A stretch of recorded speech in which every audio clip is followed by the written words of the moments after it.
Atas kesempatan yang diberikan, sekarang saya akan mempresentasikan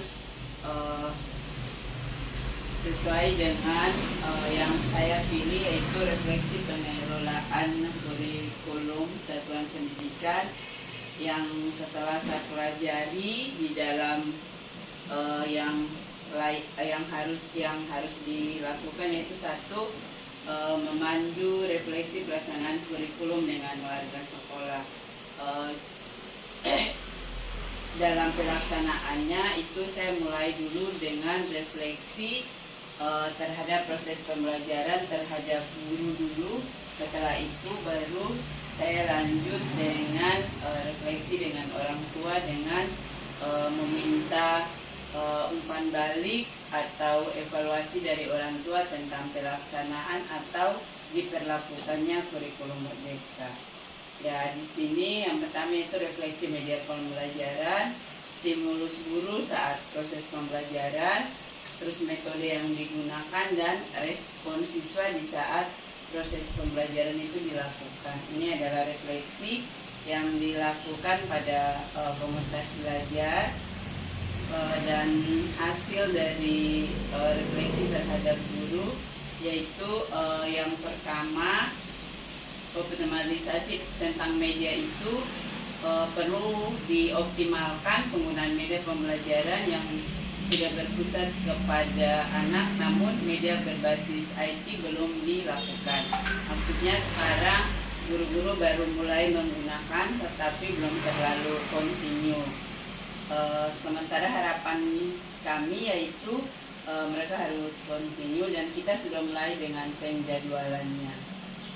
Terus yang kedua adalah stimulus yang diberikan guru sudah sesuai dengan indikator dan langkah-langkah serta tahapannya, namun perlu ditingkatkan sehingga tetap berkelanjutan, karena kadang pada proses pelaksanaan pemberian stimulus itu dia sudah sesuai, tapi kadang ada 1-2 tahapan yang masih sering dilupakan guru. Ini yang perlu ditingkatkan lagi sehingga stimulus itu dia tetap berkelanjutan. Terus yang ketiga yaitu metode yang digunakan di sini, guru-guru juga sudah mulai variasi metodenya, itu mulai dari yang sering digunakan itu praktek langsungnya. Ada juga metode ceramah tapi tidak terlalu kontinu.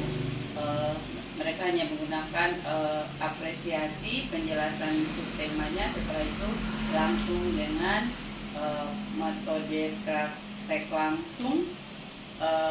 Dan pada pelaksanaan proses pembelajaran itu tidak menonton di dalam kelas, tetapi sudah memanfaatkan halaman sekolah dan lingkungan sekitar sekolah dijadikan sebagai tempat belajar ataupun media pembelajaran. Anak-anak sangat antusias dan responnya sangat baik. Tapi di sini guru juga harus memikirkan atau menggunakan atau mempersiapkan strategi atau cara lain yang bisa mengantisipasi jika proses berlangsung, terus pembelajaran berlangsung, ada siswa yang kurang respon, misalnya dibaringi dengan tepu, bernyanyi, atau bisa saja keluar dulu sebentar di luar, baru masuk lagi dan melanjutkan. Itu adalah hasil refleksi warga sekolah, dalam hal ini adalah guru. Terus selanjutnya dengan guru juga yang itu tentang visi misi dan tujuan sekolah. Dari hasil refleksi itu, kenapa saya melakukan ini, karena pemahaman kami bahwa proses pembelajaran di kelas itu adalah aplikasi dari visi misi dan tujuan sekolah. Ini ada hasil refleksinya. Visi misi dan satuan sekolah ini adalah hasil refleksi. Beriman bertakwa ini dalam pengembangannya. Namun setelah kami merasakan refleksi itu, kami menemukan bahwa visi misi kami ini perlu lebih spesifik dalam menggambarkan bagaimana setiap aspek tersebut diwujudkan. Walaupun secara gamblangnya sudah dilaksanakan, namun harus butuh trik, dan ini merupakan catatan refleksi kami sehingga 4 tahun kemudian spesifik ini lebih dinampakkan lagi. Terus itu hasil refleksinya. Di dalam visi kami itu ada celahnya yaitu visi misi belum spesifik menggambarkan bagaimana setiap aspek beriman, bertakwa, mulia, dan lainnya yang akan diintegrasikan dalam kegiatan pembelajaran sebelum ada pendekatan pelan yang mencapai misi tersebut. Sudah terlaksanakan tetapi perlu ditingkatkan. Ini adalah celahnya. Dari celah ini akan kami perbaiki untuk penyusunan visi misi ke depannya. Selanjutnya ini adalah hasil refleksi dari misi. Ini adalah misi satuan kami. Terus ini ada celahnya juga, yaitu belum mencakup strategi pembelajaran digunakan untuk mencapai visi, serta belum ada penekanan kolaborasi. Karena kolaborasi di sini masih sekitar warga sekolah saja. Terus selanjutnya ini adalah tujuan refleksi dari tujuan satuan pendidikan. Pembentukannya dari religius ada 7 sekalian. Namun di sini ada juga sedikit celah, yaitu tujuan dari satuan pendidikan ini belum mencerminkan indikator yang jelas untuk mengukur pencapaian setiap aspek. Belum adanya penekanan pada keterampilan abad 21 seperti berkritis, kreatif, dan kolaborasi. Namun dalam celah ini sudah kami aplikasikan dengan mengarah pada di saat pelaksanaan kelima itu sudah berkolaborasi dengan orang tua, dengan mitra, misalnya industri itu sudah kami aplikasikan. Nanti akan diperbaiki yang lebih baik lagi di 4 tahun ke depan. Refleksi itu ada rekomendasi penyesuaian dalam membentuk generasi beriman, bertakwa, berakhlak mulia, berbudaya, berwawasan luas, kritis, kreatif, mandiri, dan peduli lingkungan melalui pendekatan pembelajaran kontekstual dan kolaboratif. Ini adalah rekomendasi untuk penyesuaiannya. Terus yang misinya menyelenggarakan pendidikan berkualitas dengan pendekatan pembelajaran berbasis proyek, mengedepankan nilai religius, budaya, pengetahuan, teknologi, kreatif, kemandirian, dan kebudayaan lingkungan, serta kolaborasi dengan komunitas dan industri. Melalui pengalaman belajar. Yang pertama, meningkatkan keimanan, ketakwaan Tuhan melalui kegiatan pemeriksaan rutin. Terus selanjutnya mengadakan kegiatan keagamaan rutin bersama, membiasakan peserta didik untuk mengakhiri kegiatan dengan berdoa. Dari hasil-hasil diskusi ini 85% itu sudah dilaksanakan dalam proses pembelajaran, tinggal ditingkatkan lagi. Terus kecintaan terhadap kearifan lokal sebagai ujian, mengadakan kegiatan budaya seperti pentas seni. Dalam pentas seni ini sudah kami lakukan juga, namun yang belum terlalu kontinu yang melakukan itu misalnya lomba cerita rakyat antara siswa belum. Sementara pameran budaya lokal juga belum dilakukan dan akan ditingkatkan ke depannya. Ini adalah hasil diskusi. Terus ini adalah dari poin-poin yang tadi, peduli lingkungan dan sebagainya. Dan ini akan ditingkatkan lagi, dan ini ada merupakan catatan refleksi yang akan kami perbaiki ke depannya. Ini dari tujuan tadi yang kalau hasil ini adalah catatan akhir kami dengan hasil refleksi dan diskusi dengan visi misi satuan pendidikan, bertakwa lingkungan. Nah ini adalah tadi dengan guru, ini adalah hasil refleksi dengan orang tua tentang pelaksanaan kurikulum, namun ini saya menggunakan tangkap layar sehingga orang tua di rumah pun sudah bisa, karena ini mereka sudah mengikuti proses pelaksanaan kurikulum Merdeka yang diberlakukan di TK Bayangkari itu selama 2 tahun. Aku Mama Dafka atau Mama Humaira. Ya, Waalaikumsalam warahmatullahi wabarakatuh, Bunda. Ya, saya mohon waktunya sebentar tentang tanggapan mamanya Humaira. Sebelumnya saya menginformasikan bahwa di minggu lalu beberapa kali kita telah mengadakan pertemuan atau komunikasi antara pihak sekolah dan orang tua. Hari ini saya meminta umpan balik dari Mama Humaira, bagaimana tanggapan Mama Humaira tentang perubahan kurikulum, yaitu kurikulum Merdeka yang sementara diberlakukan di satuan pendidikan kita, yaitu TK Kemala Bayangkari. Saya mohon tanggapan atau umpan baliknya. Disilakan Mama Humaira. Iya, kalau menurut saya sangat positif karena perubahan ini sesuai dengan perkembangan zaman. Ya, kalau sesuai dengan perkembangan zaman, dan saya menginformasikan bahwa jika ada suatu perubahan itu berarti dia harus sesuai perkembangan zaman. Apa yang tanggapan positif dari Mama Humaira sangat baik. Selanjutnya sudah memasuki tahun ketiga, kita melakukan implementasi kurikulum Merdeka dari proses pembelajarannya. Di situ dari itu saya memohon tanggapan juga dari Mama Humaira tentang harapan implementasi penerapan kurikulum Merdeka di sekolah kita. Disilakan.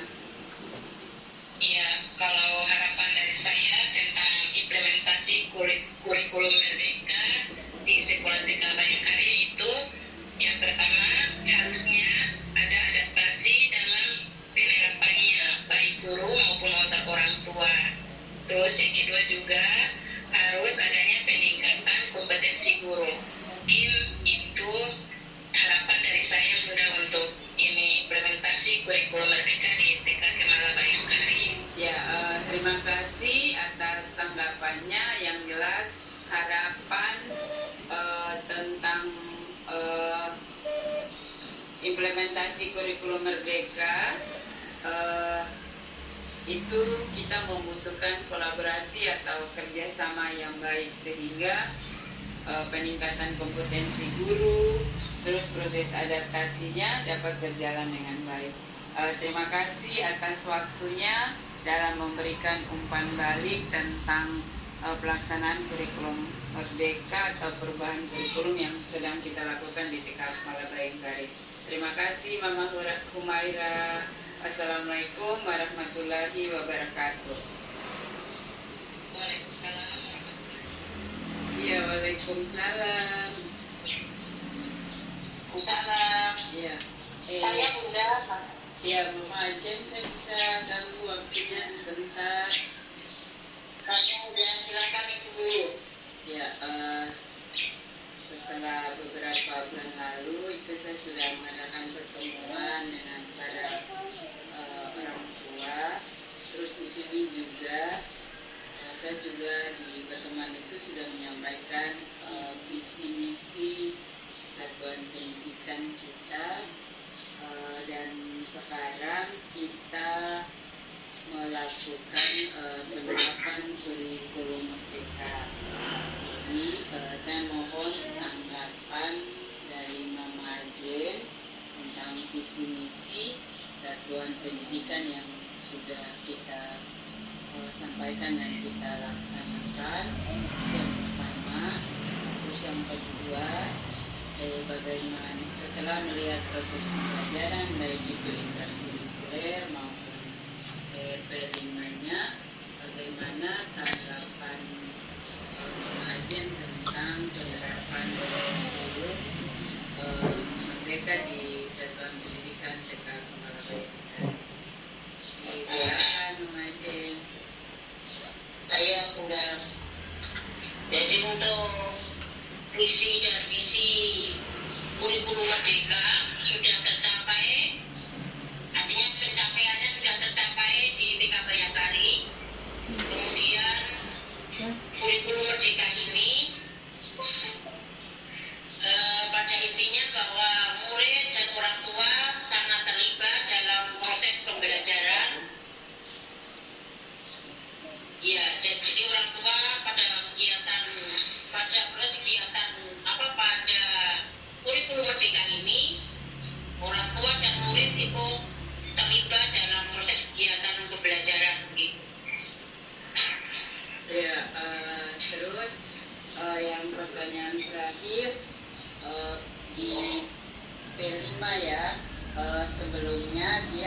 terintegrasi dengan tema atau topik yang ada. Tapi setelah Mama Ajeng melihat prosesnya yang beberapa kali kita laksanakan melibatkan orang tua, itu harapan ke depan tentang pelaksanaan proyek penguatan Pancasila itu harapan Mama Ajeng seperti apa? Atau apakah ada saran atau tanggapan perbaikan-perbaikan tentang pelaksanaannya? Silakan. Ya, berarti kegiatan P5, proyek P5, kami harapkan sebagai orang tua untuk lebih sering dilakukan sehingga anak-anak lebih mengenal lagi terkait kegiatan proyek P5 tersebut. Ya, terima kasih Mama Ajeng atas umpan baliknya tentang visi-misi dan tujuan sekolah, terus tanggapan tentang penerapan kurikulum dan harapan ke depan tentang penguatan profil pelajar Pancasila. Terima kasih atas tanggapannya, terima kasih atas waktunya, dan satu harapan dari kami bahwa kerjasama dan kolaborasi untuk penerapan kurikulum terutama di P5-nya itu kita butuh kolaborasi antara pihak sekolah dan orang tua. Terima kasih Mama Ajeng atas waktunya. Terima kasih Warahmatullahi wabarakatuh. Ya, sekolah dan orang tua, dan insya Allah pada bulan November nanti itu saya akan mengadakan juga refleksi tentang pelaksanaan program 1 tahun ini atau di 1 semester ini terhadap guru-guru. Maksudnya terhadap warga sekolah, dalam hal ini adalah orang tua dan pihak yayasan, sehingga kita dapat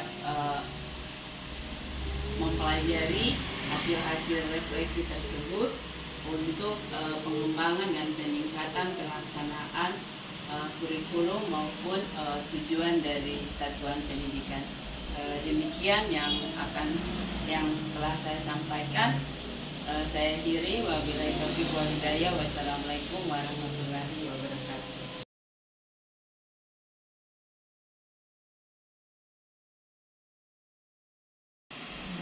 Yang sudah memaparkan hasil refleksi bersama teman-teman guru di TK Kepala Bayangkari terkait dengan target kinerja yang diangkat.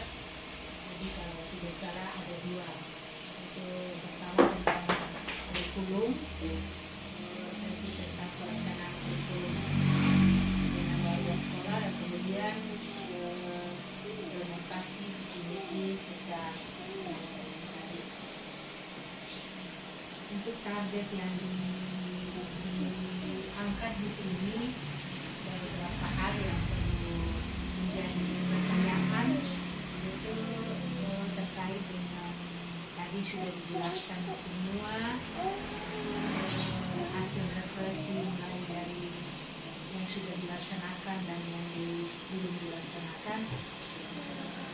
Satu pertanyaan itu terkait dengan tantangan dalam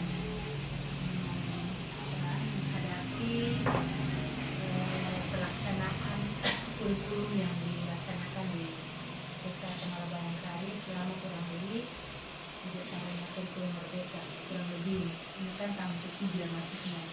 Nah, bagaimana tantangan yang paling sulit yang dihadapi dalam melakukan perubahan-perubahan yang pertama untuk kurikulum. Kemudian untuk yang kedua tentang visi misi. Tadi visi misi saya lihat visi misi ada beberapa poin yang menjadi harus rekomendasi penyusunan. Iya, ada rekomendasi. Direkomendasikan untuk perbaikan visi misi ke depan. Saya lihat bahwa itu sudah akan direkomendasikan. Terus harapan harapan ke depan itu seperti apa? Bagaimana kesadaran warga sekolah dalam pelaksanaan atau implementasi visi misi secara spesifik yang tadi disampaikan di itu seperti apa? Ya, terima kasih atas kesempatan keduanya.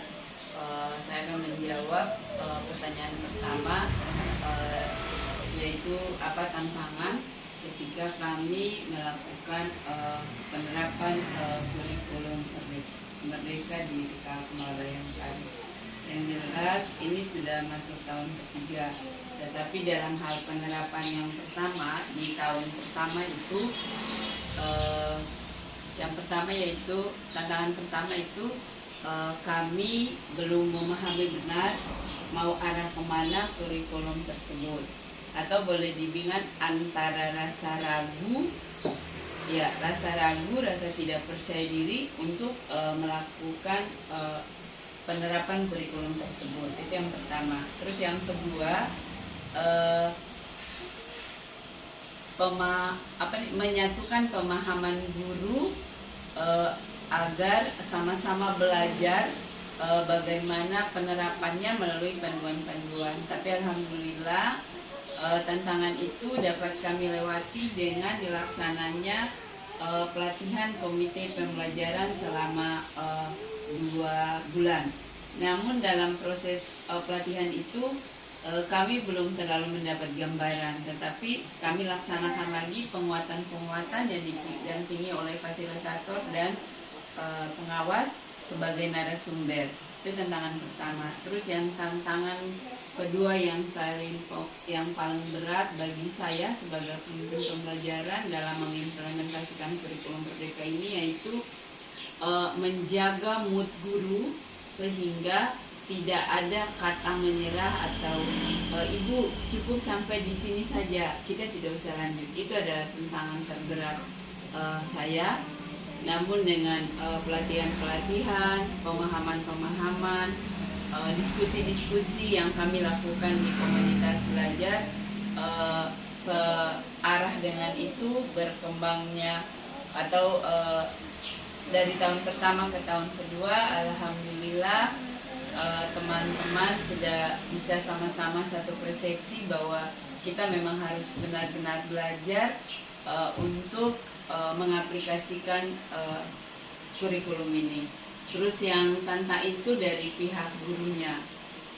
Terus kalau dari pihak orang tuanya, yaitu contohnya ketika pertama kali kami menerapkan penguatan proyek profil pelajar Pancasila, walaupun pada awalnya sudah kami sosialisasikan, tetapi tantangan kami yaitu orang tua menganggap bahwa proses pembelajaran itu dia hanya di dalam kelas, karena dalam pelaksanaan proyek profil pelajar Pancasila tuh ada yang 4 hari, ada yang 5 hari, itu dia full di luar sekolah. Maksudnya ada 1 hari saja di dalam sekolah, setelah itu kami berkunjung ke tempat-tempat yang menambah pengalaman dan pengetahuan baru bagi siswa kami. Itu ada yang tantangan pertama, yaitu belum ada masih ada miskonsepsi dari orang tua bahwa proses pembelajaran itu hanya di dalam kelas dan kalau pegang buku, pegang pensil itu baru belajar. Sementara manfaat dari proyek pelajar Pancasila itu sangat bermanfaat karena ada nilai-nilai nilai karakter yang diajarkan di situ. Tapi beriring dan berjalannya waktu, setelah dilaksanakan di setiap tahun disosialisasikan dan diberikan pemahaman, dan mereka semakin paham ketika mereka dilibatkan langsung dalam proses pembelajaran itu dari dari orang tuanya. Dan alhamdulillah sekarang sudah satu konsepsi bahwa pelaksanaan proses pembelajaran itu bukan hanya di dalam tapi di luar juga. Terus yang tantangan yang berikutnya yaitu ketika kami melakukan refleksi atau merangkul orang tua maupun guru untuk melaksanakan proses pembelajaran yang membutuhkan kerjasama, itu tantangannya yaitu antara waktu orang tua dengan guru. Jadi waktu itu kadang presentasi kehadiran orang tua itu dia agak berkurang, sementara download di semua HP Android orang tua dan guru, sehingga ketika kami memberikan angket atau ketika kami memberikan satu tontonan video yang membutuhkan umpan balik dan refleksi, walaupun tanpa pertemuan, orang tua bisa mengaksesnya, bisa memberikan umpan balik, evaluasi, saran dan kritiknya melalui aplikasi tersebut. Itu adalah tantangannya. Terus tadi ada pertanyaan kedua, yaitu harapan spesifik apa yang kedepannya untuk perbaikan berdasarkan hasil rekomendasi dari refleksi pelaksanaan tujuan pendidikan. Seperti yang di hasil rekomendasi ini, yang saya garis bawahi adalah ada beberapa hal yang perlu secara spesifik ke depannya, yaitu tentang kolaborasi dengan orang tua yang secara kontinu. Jadi tadi saya sudah mendapatkan solusinya. Kolaborasi itu bisa dilakukan baik lewat pertemuan langsung ataupun bisa dilakukan lewat aplikasi. Dalam hal ini meminta umpan balik melalui aplikasi. Itu spesifiknya mengoptimalisasi kolaborasi orang tua melalui salah satunya yang diperbantukan dengan aplikasi. Terus yang kedua, spesifik yang kedua, karena KOSP kami itu dia berbasis lokal, maka kegiatan-kegiatan yang belum kami lakukan atau belum kami lakukan secara kontinu itu sebentar, kayak seperti bercerita tentang cerita rakyat yang sederhana, walaupun hanya satu bait, ataupun berpantun, ataupun budaya-budaya lokal itu kami tampilkan lagi. Dan hal kecil yang secara spesifik itu dia menuju ke sana, insya Allah.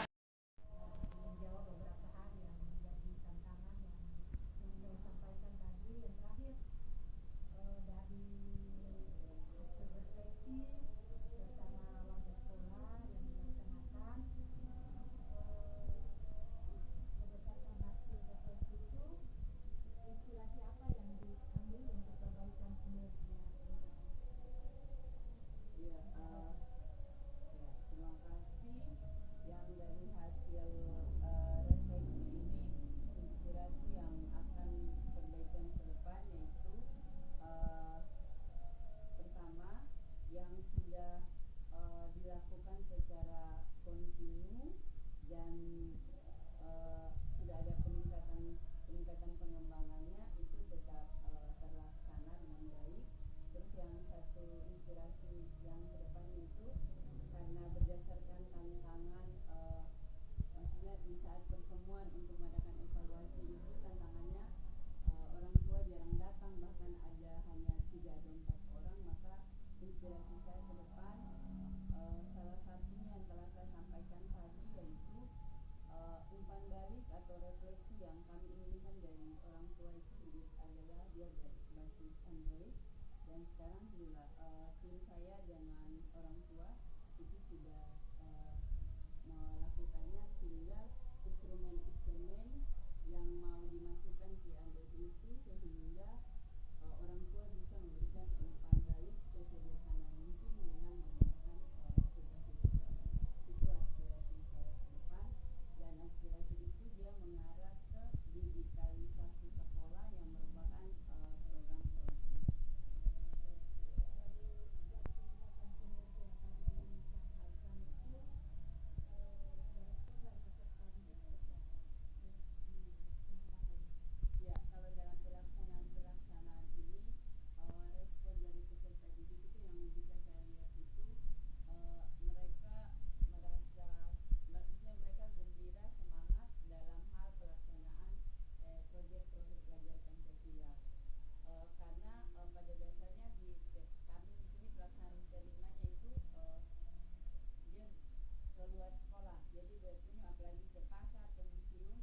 itu luar biasa.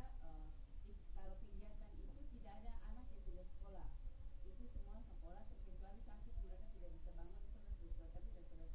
Terus kalau di dalam kelas itu mereka paling respon itu kalau guru-guru itu menggunakan media pembelajaran itu berbasis IT. Misalnya kalau misalnya mengirim